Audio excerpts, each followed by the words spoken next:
cette nomination d'Albert Moleka. L'opposition va faire la marche du 20 mai. L'opposition saisit la CPI déjà pour cette marche, mais la marche aura bel et bien lieu demain, le 20 mai 2023, dans la ville capitale de Kinshasa. Marche à Mounene Kosalama. Marche à Mounene Kosalama. L'opposition a Kokutana Kimbut na Ngobila et pesa qui est fait de route na bango nengenini bango bako tambola. Écoutez De Vos Kitoko qui en parle ici. Nous venons de terminer la réunion avec le gouverneur de la ville de Kinshasa, M. Gentini Ngobila. Nous informons l'opinion nationale, les Kinoises et Kinois, que la marche est maintenue pour ce samedi 20 mai 2023.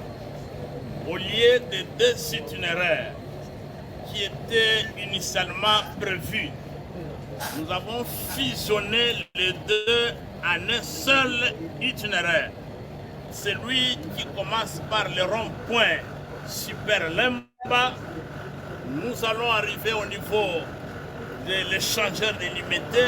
On prend le boulevard Lumumba, le boulevard Sendoué, le boulevard Triomphal, et avec comme point de chute la devanture du bureau du siège de l'ECD sur Triomphal. Il y a eu des contradictions avec le gouverneur. Et nous sommes sortis dessus parce que M. Gentini Ngobila ne s'est pas comporté comme gouverneur de la ville, mais comme le président de la Ligue des jeunes de l'IDPS, en voulant nous cantonner en un coin de la République et en comparant nos 4 formations politiques à la jeunesse de l'IDPS dont il se réclame protecteur. Voilà, pour nous, le rendez-vous est pris le samedi à partir de 8 h, toute la population au rond-point Super Lemba. Comme l'avait dit mon grand frère Olingetenge, secrétaire général de l'Ensemble pour la République, nous n'accepterons jamais qu'un petit groupe clanique soit-il nous impose le silence par la violence. Nous n'allons pas accepter d'être réduits en esclavage par la violence. Nous allons résister, nous sommes des citoyens, nous avons écrit à l'hôtel de ville pour l'informer conformément à la Constitution. Le devoir de l'hôtel de ville, c'est de prendre des dispositions pour sécuriser et encadrer les manifestants du début jusqu'à la fin. Voilà ce que vous devez retenir et ce que vous devez relayer dans tous vos médias. Il n'est pas question de commencer nulle part ailleurs. Nous commençons la marche au rond-point Super. Voilà, ça c'est De Vos Kitoko, le secrétaire général de l'ECD de Martin Fayoulou, qui vous dit que la marche aura bel et bien lieu demain, le 20 mai,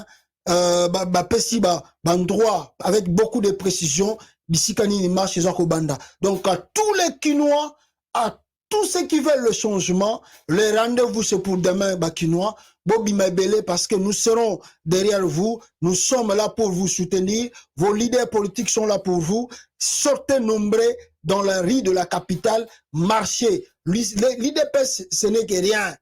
Alors, bon, à part hier, les gens aussi de l'ensemble de Moïse Katumbi, Bango Pevalobaki, peuple congolais, écoutez-leur dire. De la grande marche pacifique de l'opposition ce samedi 20 mai 2023, après séance de travail entre l'hôtel des villes et les 4 secrétaires généraux des partis politiques organisateurs de la dite marche. C'est le propos du secrétaire général des Ensemble pour la République, honorable Dieudonné Boulengetenge Balea, lors de la réunion d'urgence tenue avec les interfédéraux, les fédéraux, les structures spécialisées et les hauts cadres du parti ce jeudi au siège national des Ensemble pour la République. Population ya Congo eza konyokwama bato babandi kokufa lokola banyama yango tolobi boyete malamu to bima na balabala ibeko ya mboka elingisi yango gouverneur ya ville abi kambo ya super lemba bo marché te bo marché kaka na ngambo ya Sakombi oko ma palais du peuple te bongo na bongo to iko ndima ko ma palais du peuple te mais il faut to maintenir marche na biso la bisika oyo kanisa ikosalela yango kutambola wana topona ikutambola mingi na ngambo ya super lemba mais baoto kanisa ite bazala bakonzi ya mboka balingi bazongisa biso bakongole na boumbu yango wana eza likambo ya koboya boumbu esilaki le 30 juin 1960 toboyi soki oyo alingi kozongisa bakongole na boumbu aza na makasi asisa kaka biso mbala moko atikala na mboka soki akolona madesu soki alona masango lokola masango ebandi kozanga mingi na mboka alona mais soki bato bazali mpe baboyi boumbu tolakisaki toboyi boumbu on refuse des conditions d'esclaves dans notre propre pays letina oyo tokotelema le 20. En rapport avec le propos du gouverneur Jantini Ngobila et qui a dit voilà, lobby, marche Zali maintenu. Alors tous les Kinois sont appelés à venir soutenir la marche de la Mouka. D'ailleurs, les opposants de la Mouka ont saisi la CPI ici. Marche du 20 mai, l'opposition saisit la CPI et la MONUSCO pour déployer des agents pour recenser le bavure policière. Déjà, les opposants congolais ont saisi la CPI. Ils ont aussi saisi la MONUSCO pour n'abat quitter le terrain, va recenser tout bavure parce que nous savons, nous connaissons la police de Kin, de surtout dirigée par Félix Antoine Tshilombo, bakoya ba beta ba gaz lacrymogène, lokola bango bazalaka ba opposanté, lokola bango ba bi makambo elekate, ils vont venir tirer des gaz lacrymogènes, ils vont venir intimider la population qui va marcher, mais nous leur disons déjà que les Kinois seront là sur le terrain. Les Kinois vont marcher, les Kinois vont dénoncer, les Kinois, ils seront nombreux parce que l'UDPS c'est un poignet de main. Barza belete, bango tout basangala qui na stade 400 partis wana, ba ya lobby basa la marche wana tokomona, soki bango bakokoka na marche à opposition.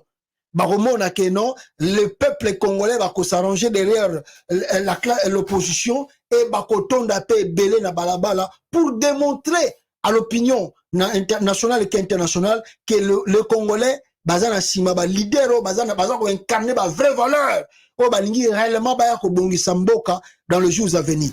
Donc les Kinois sortaient nombreux, n'ayez crainte de personne, n'ayez crainte de personne. Bobima ebele lobby na capitale ya Kinshasa boyako sanganana bandeko na bino botambola. Jantini Ngobila n'a pas les droits. La CPI a été saisie, la MONUSCO a été saisie. Ouakoboma Batou, il doit tenir compte les jours à venir. La justice fera aussi son travail. Bataille de pes, n'a nazo ebisa bataille de pes loko moko. Toza biso na biso ba Congolais. Mboka oyo, Félix ayebi yango. Félix avanda mingi na poto kutu mingi. Bozo mona ba mususu bozo songo lokola ba blague. Bozo tinda soki force du progrès, baya ko sala désordre de lobby na marche. Babeta Batou. Vous blaguez avec la capitale là. Tshilombo, vous blaguez. Na bataille de personnes dans la capitale, bozo blaguez. Nan boyebi Congo. Na ebi emsunamo na bozo comprendre de qui n'était. Foubotunda avait un véritable Kinois. Akoyebi sabino que c'est que Kinshasa. Kinshasa babanga amujute. Kinois na zomona ba Kinois zaga na langage biso tout ozaba na 1900 muto bank sa muto azata. Muto bank sa muto azata. Bino mokalisi Kinois pena ko banga muta IDPS au force du progrès. Kinois akobanga muta force du progrès. Kasi bo papa na mama ko sobo banine ngwana bo ndoko lukana na ba quartier. Marche wana go leka lobby, marche signe après ba rankine komo koma na ba quartier.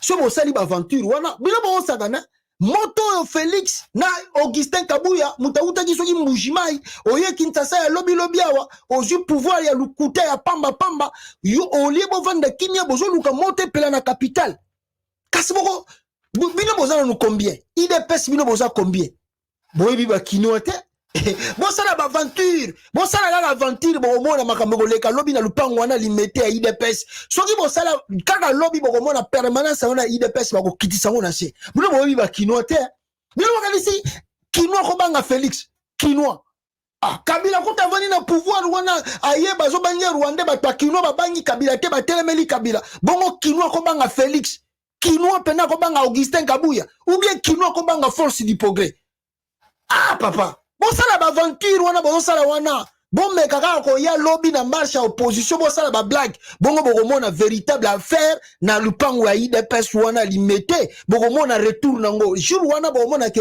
na permanence wana ko kita na mabele. Bon ebi ba kinwa ta. Bino bokasi kinwa ko kinwa penda mutabota mina kin. Abanga muta force du progrès. Ah, bino boza na ba maître, boza na ba judoka, siko bo batuana tu ba vandi wana na kata opposition. Bango baza na ba maître te, baza na ba karatéka te, baza na ba judoka te. Bino nde boza na bango. Bino nde boza na kisi donc bango baza na kisi te.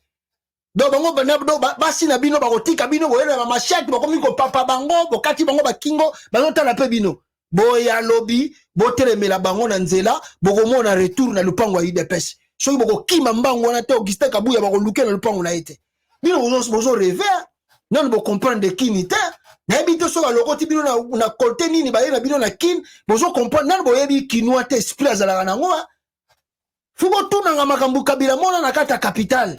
Kokanisa teke kinwa so avandi kimia azotika Félix Tshisekedi azosa ba aventure na ye ndenge ba kinwa baza ba yuma bino bokoyi ko ya ko sala ba discours moko boye ketoko lakisa bino. Bao bako bimawa bako mona. Ah papa.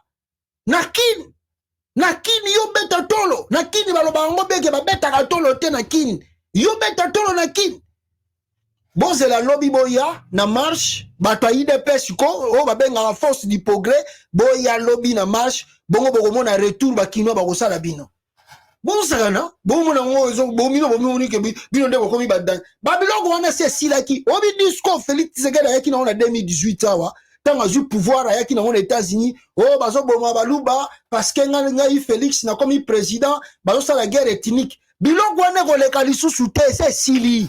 D'ailleurs, lui-même, il est déjà vomi ici par la communauté internationale. Ba discours ya ba haine wana Félix ayaki na ngwe ko leka lisusu te. Soki boye na ko papa bino. Na Kinshasa ba beta ka tolo te. Tozo répéter bino bata IDPS. Kinshasa ba beta ka tolo te. Oya ko yana lo yenge, o nga force du progrès. Orozonga na ndako no ndambo. Boya lobi bokomona ho.